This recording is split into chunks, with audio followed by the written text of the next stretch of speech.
Jake Morrison pulled his old coat tighter as he walked through the snow toward his bee boxes. The wind was cold and mean, cutting through his clothes like a knife. He had been a beekeeper for 15 years, but things were not going well. The bank wanted money he did not have. His truck was making strange noises. His barn roof leaked when it rained. The snow was deep around his small farm in Montana. Jake had only 12 bee boxes left. Last year he had 20, but he had to sell 8 to pay his bills. The bees were sleeping now because it was winter. They stayed warm inside their boxes, eating the honey they made in summer. Jake reached the first bee box and brushed snow off the top. Everything looked okay. The bees were quiet inside, waiting for spring to come. He moved to the next box, then the next. This was his life now. Check the bees, worry about money, try to fix things that were broken. As he walked to the last bee box, Jake heard something strange. It was a sound like crying, but not from any animal he knew. The sound was high and sad, coming from somewhere near the old fence that marked the edge of his land. Jake stopped walking and listened. The wind was loud, but he could still hear the crying. Jake followed the sound through the deep snow. His boots sank with each step, and soon his feet were cold and wet. The crying got louder as he got closer to the fence. It sounded like babies crying, but that was impossible. No one lived near his farm for miles. Behind a big pile of snow near the fence, Jake found something that made him stop and stare. 3 small creatures were huddled together in what looked like a nest. They were about the size of house cats, but they did not look like any animal Jake had ever seen. Their skin was covered in scales that looked like small mirrors, catching the light from the gray sky. The creatures were shivering and making the crying sounds. They had small wings folded against their backs, and their faces looked almost like tiny dragons from the old stories Jake read as a boy. But that was crazy. Dragons were not real. Jake knelt down in the snow and looked closer. The creatures were very cold.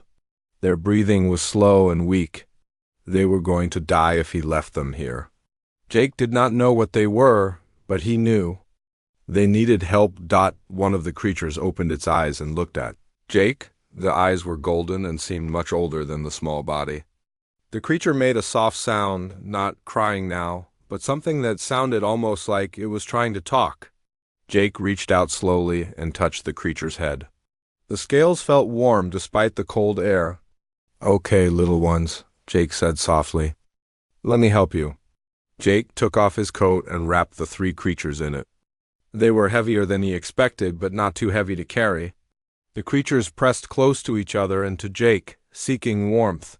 Jake could feel their small hearts beating fast. The walk back to his barn seemed to take forever. The snow was getting deeper, and Jake had to be careful not to slip and drop the creatures. The wind was getting stronger too, making the cold bite at his skin. But Jake kept walking, holding the strange creatures tight against his chest, inside his barn. Jake found some old blankets and made a soft bed near his space heater. The barn was not warm, but it was much better than being outside in the snow. Jake put the creatures on the blankets and turned the heater toward them. The creatures stopped shivering after a few minutes. Their scales began to shine brighter, and their breathing got stronger. Jake sat on an old box and watched them. He still did not know what they were, but they seemed to be feeling better. One of the creatures, the biggest one, lifted its head and looked at Jake. It made a sound like a bird singing, but softer. The other 2 creatures opened their eyes and looked at Jake too. They were beautiful in a way that made Jake's heart feel warm. "Are you hungry?" Jake asked, even though he felt silly talking to creatures that probably could not understand him. Jake went to the corner of his barn where he kept his honey. He had jars and jars of honey from his bees. It was the best honey in the county, golden and sweet. Jake opened a jar and put some honey on his finger.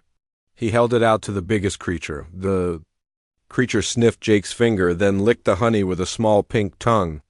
Its eyes got brighter, and it made a happy sound.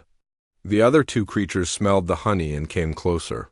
Soon all 3 were licking honey from Jake's hands. Jake had never seen anything eat honey with such joy. The creatures seemed to know. that this was something special, something made with love and care. As they ate, their scales got brighter and their movements got stronger. "Well," Jake said, "I guess you like honey." Jake gave the creatures more honey, and they ate it all. Then they curled up together on the blankets, making soft sounds like purring cats. But they were not cats. Jake was sure of that now. They were something else, something he had never seen before. Jake looked at the strange nest the creatures had been in. It was made of materials he did not recognize. Some pieces looked like metal, but they were too light and too shiny. Other pieces looked like cloth, but they felt different when Jake touched them. Everything about the nest was strange and foreign. Where had these creatures come from? They were not from around here. Jake was sure of that. Maybe they had escaped from a zoo or a science place. Maybe someone had been keeping them as pets. But the nest looked like it had been made by the creatures themselves, not by people. As Jake sat watching the creatures sleep, he thought about what he should do. He should probably call someone. The police maybe, or the people who worked with wild animals, but something stopped him. The creatures seemed peaceful and gentle. They had trusted him enough to eat from his hands. Maybe it was better to wait and see how they were feeling in the morning. Outside, the wind was still howling and the snow was still falling. Jake was glad he had found the creatures when he did. They would not have lived through the night in that cold. Now they were warm and safe in his barn, sleeping peacefully on soft blankets. Jake put another jar of honey where the creatures could reach it if they got hungry during the night. Then he went to his small house to make dinner and think about what had happened. He had started the day worried about money and broken things. Now he was taking care of 3 mysterious creatures that might be the most amazing things he had ever seen. As Jake made his simple dinner of soup and bread, he kept thinking about the creatures. They had looked at him with such intelligence, such trust. It was like they knew he was trying to help them. Jake had always been good with animals. His bees trusted him, and even wild birds would sometimes eat from his hands. But these creatures were different. They seemed to understand things in a way that made Jake think they might be smarter than most animals. That night, Jake had trouble sleeping. He kept thinking about the creatures in his barn. Were they okay? Were they warm enough? He got up twice to check on them, and each time he found them sleeping peacefully, their scales glowing softly in the light from the heater. Jake did not know it yet, but his life had just changed forever. The 3 creatures sleeping in his barn would bring him more adventure and wonder than he had ever dreamed possible. But for now, he was just a kind man who had helped 3 small creatures who needed saving. And that was enough. Jake woke up early the next morning, just like he always did. But today was different. Today he had 3 strange creatures sleeping in his barn. He made his coffee and looked out the window at the barn. Everything looked quiet and normal from outside. Jake put on his boots and coat and walked through the snow to the barn. When he opened the door, he got a big surprise. The 3 creatures were awake and much bigger than they had been the night before. The biggest one was now the size of a medium dog. The other 2 were not far behind. "Well, hello there," Jake said softly. "You sure grew fast." The biggest creature looked at Jake and made a happy sound. It came over to Jake and rubbed against his leg like a friendly cat. Jake reached down and petted its head. The scales felt warm and smooth under his hand. Jake decided to give the creatures names. The biggest one, with scales that seemed to spark with tiny lights, he called Spark. The second one had scales that glowed like warm coals, so he called it Ember. The smallest one had scales that flickered like fire, so he called it Flame. "Are you hungry, Spark?" Jake asked. Spark made a sound that seemed like yes and walked over to where Jake had left the honey jar. All 3 creatures gathered around the jar, looking at Jake with hopeful eyes. Jake gave them more honey, and they ate it with the same joy as the night before. As they ate, Jake noticed something amazing. Their scales got brighter and more colorful. It was like the honey was making them stronger and healthier. After breakfast, Jake did his usual morning work. He checked on his bee boxes and fixed a loose board on his barn wall. The creatures followed him around, watching everything he did with great interest. They seemed to understand that Jake was taking care of his home and wanted to help. When Jake was fixing the board, Spark came close and breathed on the wood. Jake felt warm air come from Spark's mouth, much warmer than normal breath. The warm air dried the wood and made it easier for Jake to work with. "That's helpful," Jake said. "Thank you, Spark." Spark made a proud sound and stood up straighter. It was clear that Spark was happy to help Jake. Over the next few days, Jake learned many things about his new friends. They were very smart, much smarter than any animal Jake had ever known. They learned their names quickly and came when Jake called them. They seemed to understand many of the words Jake said to them. The creatures grew every day. By the end of the first week, Spark was the size of a large dog, and Ember and Flame were close behind. But they were not just getting bigger. They were getting stronger and more able to do things with their bodies. Spark could make warm air that helped Jake with his work. Ember could make small flames that did not burn anything but gave off heat and light. Flame could make bright flashes of light that helped Jake see in dark corners of the barn. Jake was amazed by what his friends could do, but he was careful to keep them secret. He lived far from town, so no one usually came to his farm. But sometimes, people came by to try to sell him things or to ask for directions.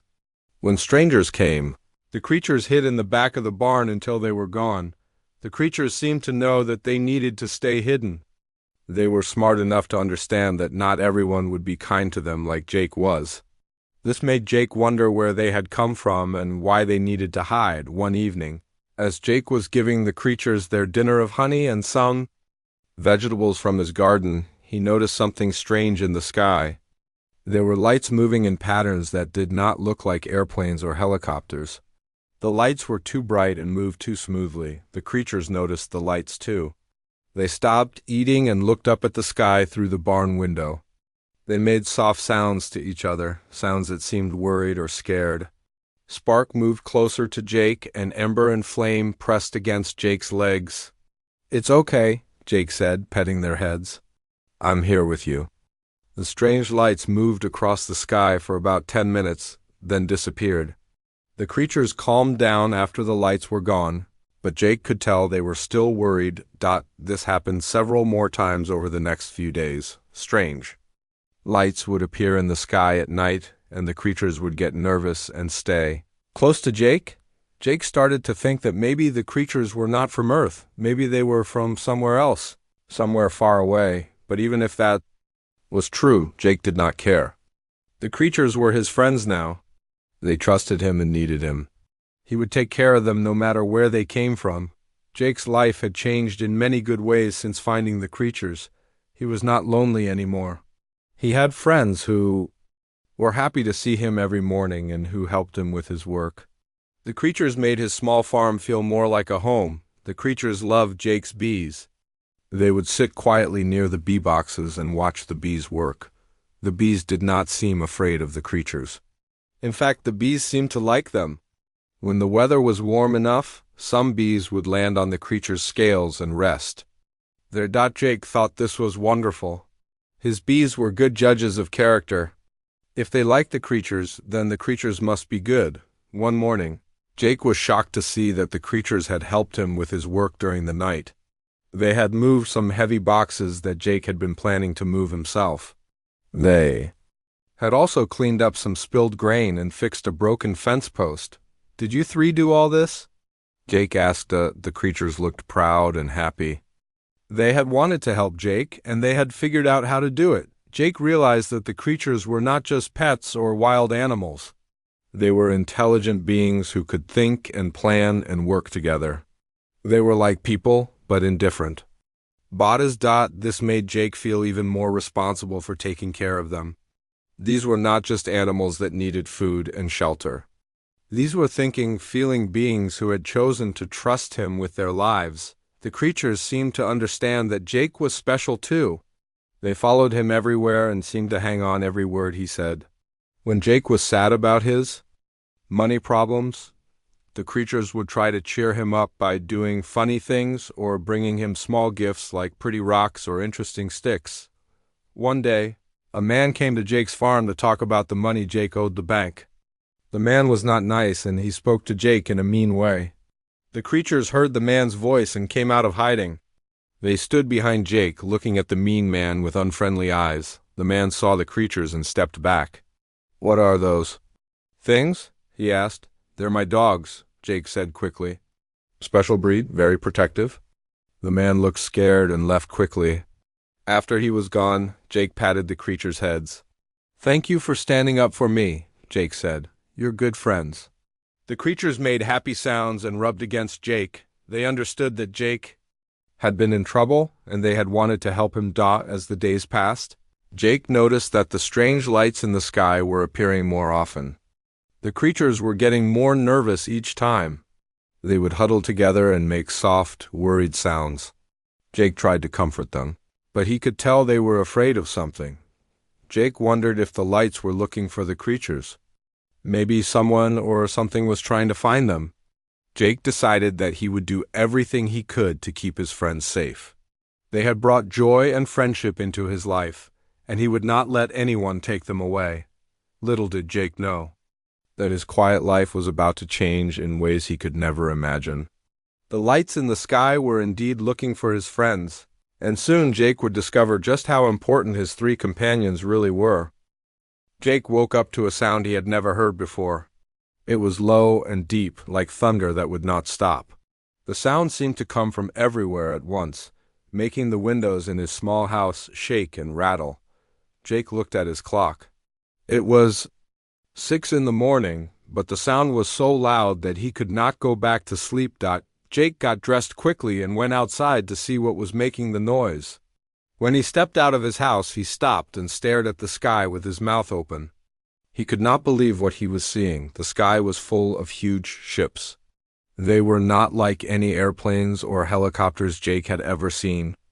These ships were enormous, bigger than the biggest buildings Jake had ever seen. They had smooth, curved sides that seemed to change color as they moved. Some ships were silver, some were blue, and some were colors that Jake did not have names. For the ships stretched across the sky as far as Jake could see. There were so many of them that they blocked out parts of the sun. The low rumbling sound was coming from the ships as they moved slowly through the air. Jake stood in his yard, trying to count the ships, but there were too many. Hundreds of them, maybe thousands. They moved in perfect rows like they were following a plan. Jake had never seen anything like it, and he felt scared and amazed at the same time. Then Jake remembered his friends in the barn. He ran through the snow as fast as he could, his heart beating hard in his chest. When he got to the barn, he could hear Spark, Ember, and Flame making loud sounds from inside. Jake opened the barn door and got another big surprise. His three friends were much bigger than they had been the night before. Spark was now the size of a small horse, and Ember and Flame were almost as big. Their scales were brighter than ever, shining like jewels in the morning light. But the biggest surprise was what the creatures were doing. They were not hiding or acting scared like they usually did when strange things happened. Instead, they were standing tall with their heads pointed toward the sky. They were making loud, musical sounds that echoed through the barn and out into the valley. "Spark, Ember, Flame," Jake called softly. The three creatures turned to look at Jake, and their eyes were bright with excitement. They made happy sounds when they saw him, but they kept looking back at the sky. It was like they were trying to tell him something important. Jake walked over to his friends and petted Spark's head. "What's going on, buddy? Do you know about those ships?" Spark made a sound that was almost like singing and pushed his head against Jake's hand. Then all three creatures walked to the barn door and looked up at the sky again. They made their musical sounds even louder. Suddenly, the ships in the sky began to move differently. They were no longer moving in straight lines. Instead, they were turning and coming toward Jake's farm. The largest ship, which was bigger than anything Jake had ever imagined, was moving right toward his barn. Jake felt scared, but he also felt like he needed to protect his friends. He stood in front of Spark, Ember, and Flame, even though they were now bigger than he was. "If those ships are here to hurt you, they'll have to go through me first," Jake said. The creatures made soft sounds and moved closer to Jake, but they did not seem scared. They seemed excited, like they were waiting for something good to happen. The biggest ship stopped right above Jake's barn and just hung there in the air. Jake could see that it was even more amazing up close. The ship's surface seemed to move, like water, and lights ran along its sides in patterns that reminded Jake of the way his bees moved when they danced. Smaller ships broke away from the big ship and came down toward Jake's farm. They landed in his fields very gently, not crushing any of his fences or buildings. The ships were beautiful, with the same smooth surfaces and changing colors as the big ship. Jake watched as parts of the smaller ships opened up like flowers. Beings began to come out of the ships, and Jake's eyes got wide when he saw them. The beings looked like bigger versions of his three friends. They walked on two legs like people, but they had scales and wings and faces that looked like dragons. The beings were tall and moved with grace, like dancers. Their scales caught the light and made them look like they were covered in jewels. They had large eyes that seemed kind and wise. Some of them had wings that they kept folded against their backs. One of the beings, who seemed to be the leader, walked toward Jake's barn. This being was taller than the others and had scales that were deep blue with silver patterns. When the being got close to Jake, it stopped and made a sound. To Jake's surprise, the sound turned into words he could understand. The being was using some kind of device that changed its language into English. "Human," the being said in a voice that sounded like music, "we come in peace. We are looking for our young ones who were lost in the great storm. We have reason to believe you may have seen them." Jake looked at Spark, Ember, and Flame, who were now making excited sounds and trying to get past Jake to reach the tall being. Jake suddenly understood what was happening. "These are your children?" Jake asked, pointing to his three friends. The tall being's eyes got very bright, and its scales seemed to glow brighter. "Yes, human. These are the royal offspring of our people. We have searched for them across many worlds. We feared they were lost forever." Jake felt his heart sink. His friends were not just special creatures. They were the children of these amazing beings, and now they would probably have to go home. Jake had found them and taken care of them, but they did not really belong to him. "I found them in the snow," Jake said quietly. "They were cold and hurt. I brought them to my barn and fed them honey. I didn't know they were yours." The tall being looked at Jake with surprise and something that looked like respect. "You saved them when they were dying. You cared for them, without knowing who they were or where they came from. This is a great gift you have given us." More beings had come out of the ships and were gathering around Jake's barn. They all looked at Jake with the same expression of surprise and respect. Jake felt uncomfortable with so many eyes on him. "I just did what anyone would do," Jake said. "They needed help." The tall being made a sound that Jake thought might be laughter. "Not anyone would do what you did, human. Most beings would have been afraid of creatures they did not understand. You chose to help instead of fear." Spark, Ember, and Flame finally pushed past Jake and ran to the tall being. They made happy sounds and rubbed against the being like they had rubbed against Jake. The being touched each of them gently, and Jake could see tears in its large eyes. "My children," the being said softly, "we thought we would never see you again." Other beings came forward and greeted the young ones. Jake could see that this was a happy reunion, like a family coming back together after being apart for a long time, but then something unexpected happened. Spark, Ember, and Flame turned back to Jake and made sounds that seemed sad. They walked over to Jake and pressed against him like they did not want to leave him. The tall being watched this with great interest. "It seems our young ones have formed a bond with you, human. This is most unusual. Royal offspring do not usually bond with beings from other worlds." Jake petted his friends and felt sad that they might leave him. "I'll miss them," he said. "But I understand they need to go home with their family." The tall being looked at Jake for a long moment. "What is your name, human?" "Jake Morrison," Jake replied. "Jake Morrison," the being repeated.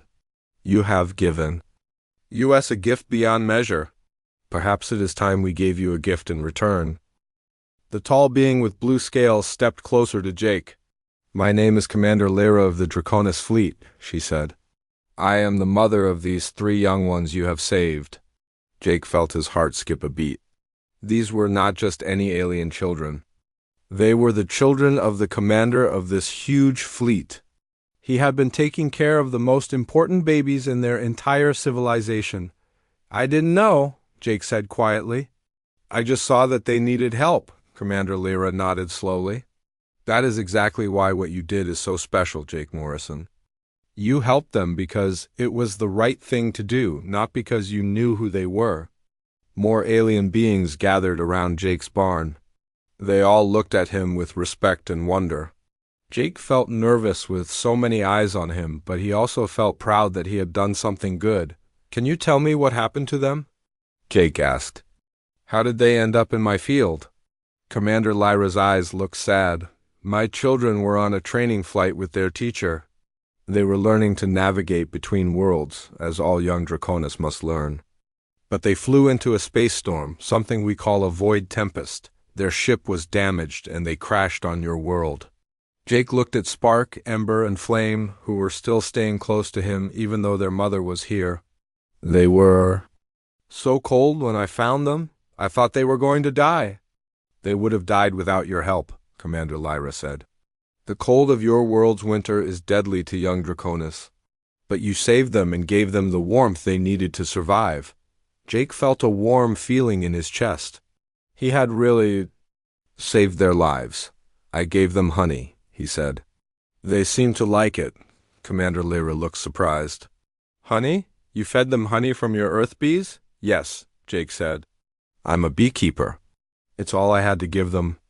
Commander Lyra made a sound that Jake thought was amazement. Jake Morrison, do you know what you have done? Honey is the most precious food to our people. It is the food of health and growth and wisdom. But the honey of earth bees is something we have never tasted.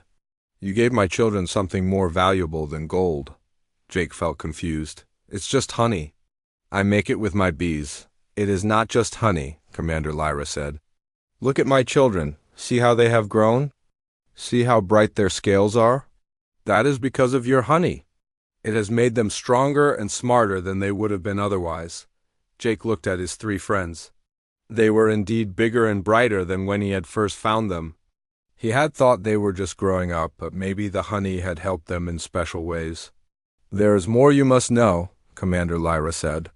My children are not just any young Draconis. They are the royal offspring of our people. Spark. Is the Crown Prince and Ember and Flame are the royal princesses?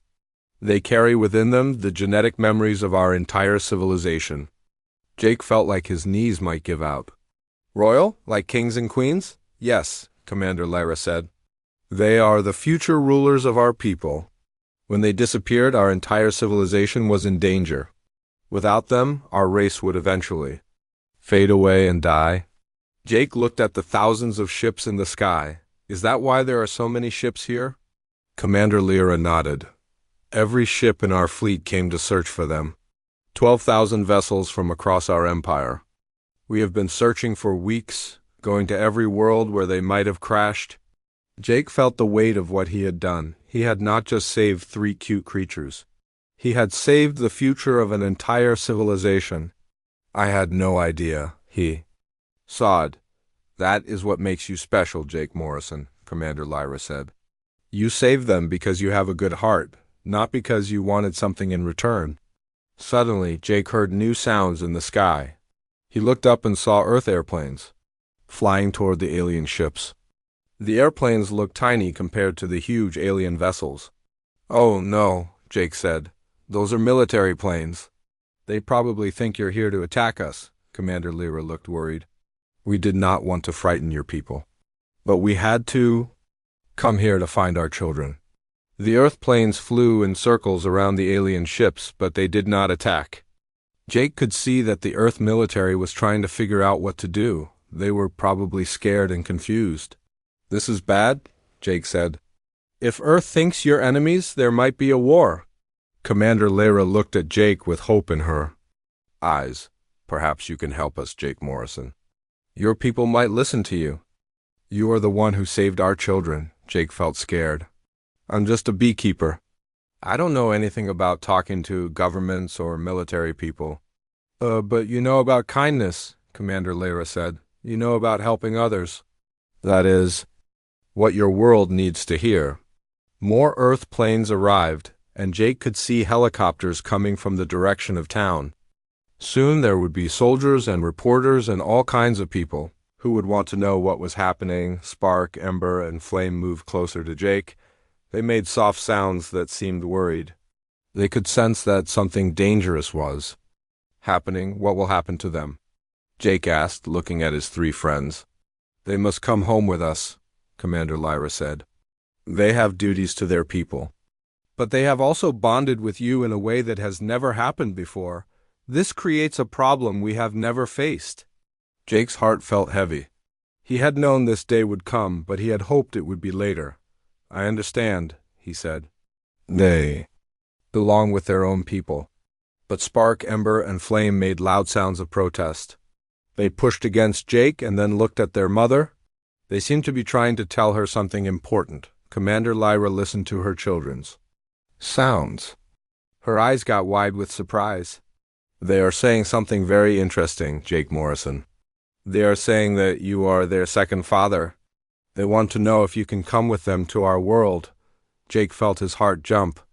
Me? Go to your world? It is not a simple thing, Commander Lyra said. No human has ever been to our world. But my children have made a choice. They have chosen you as family. Before Jake could answer, he heard cars coming up his long driveway.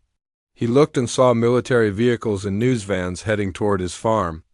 Behind them were more cars and trucks filled with curious people. Here they come, Jake said.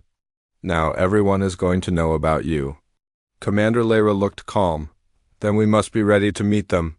But first, Jake Morrison, I must ask you something important. Will you speak for us? Will you help your people understand that we come in peace? Jake looked at the approaching vehicles, then at the thousands of alien ships in the sky, then at his three friends who were looking at him with trust and love.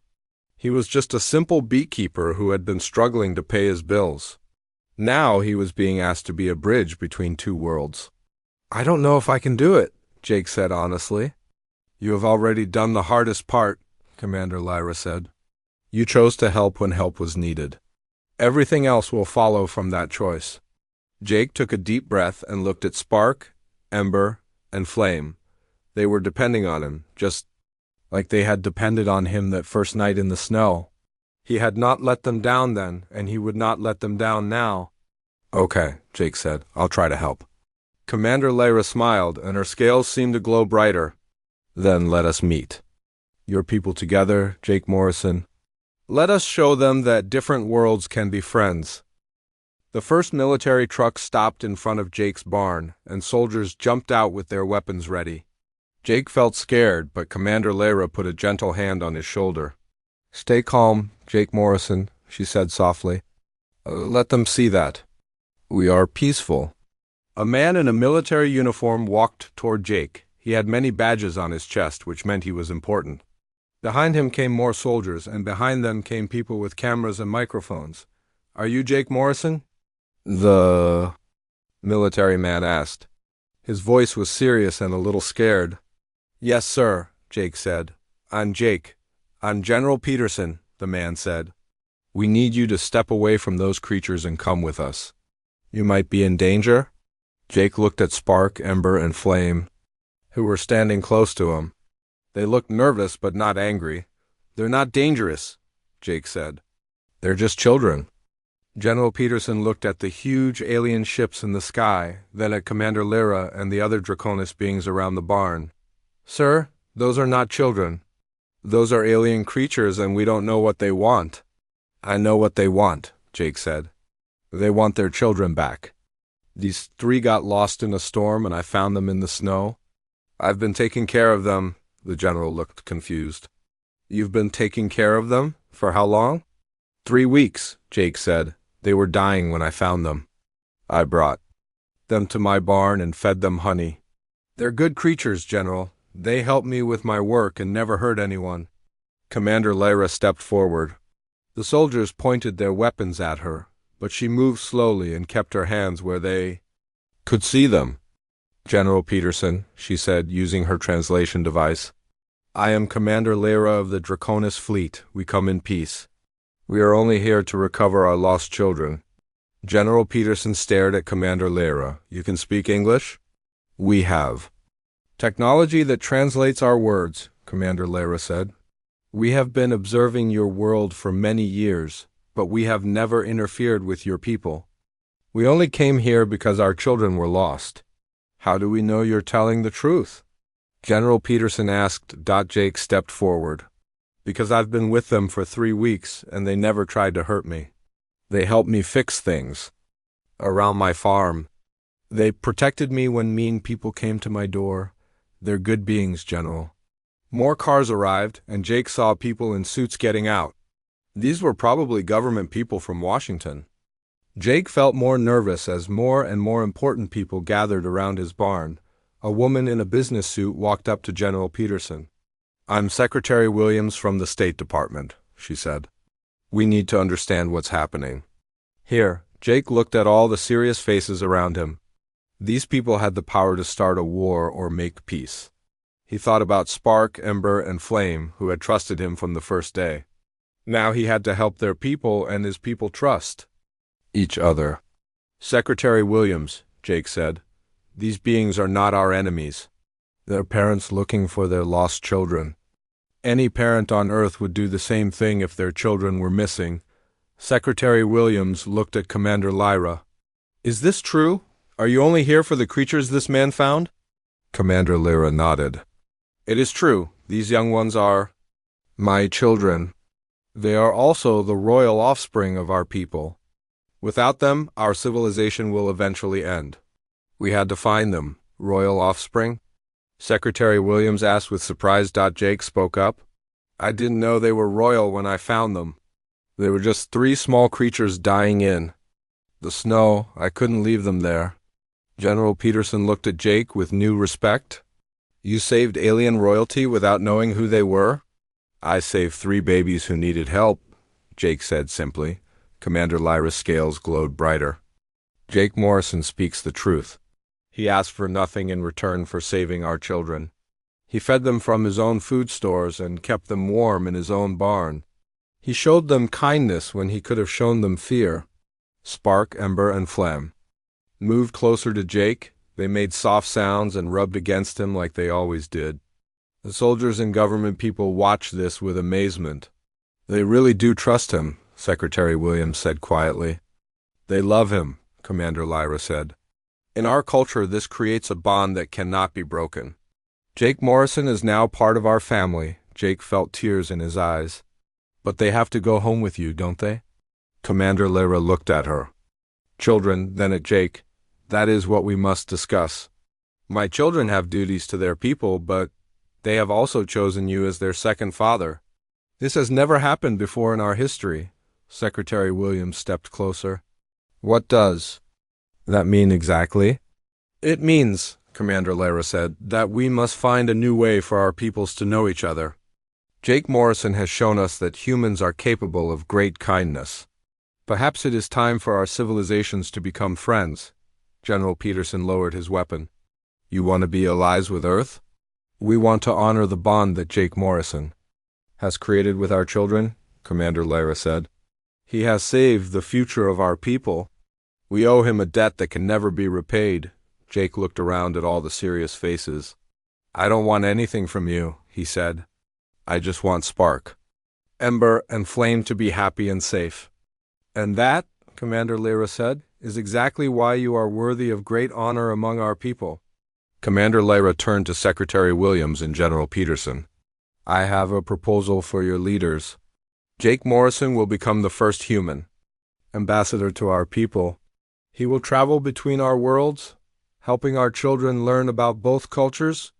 In return, we will share our knowledge of peaceful technologies that can help your world. Secretary Williams looked excited.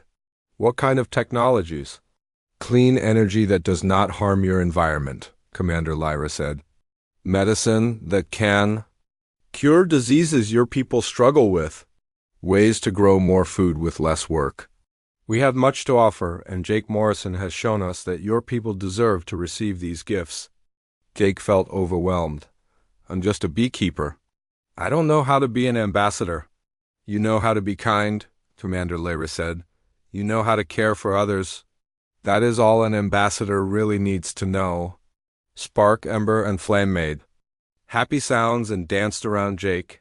They seemed to understand that this meant they could stay with him sometimes. Would this mean the young ones could visit Earth? Jake asked. Yes, Commander Lyra said. They would spend part of each year here with you, learning about human ways, and part of each year on our homeworld, learning their duties as future rulers. You would come with them, helping them understand both worlds. Jake looked at his 3 friends, then at his small farm and his bee boxes. His life was about to change in ways he could never have imagined. What about my bees? Jake asked. Commander Lyra smiled. Your bees will be the most famous bees in the galaxy, Jake Morrison. We would be honored to learn about their ways.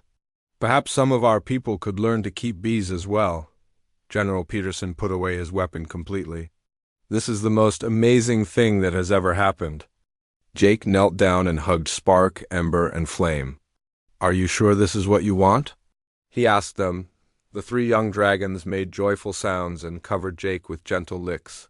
They had found their family, both their birth family and their chosen family. Secretary Williams spoke into her radio. Get me the president. We're going to need to set up a meeting with alien dignitaries. Jake stood up and looked at the thousands of ships in the sky, then at Commander Lyra and her people.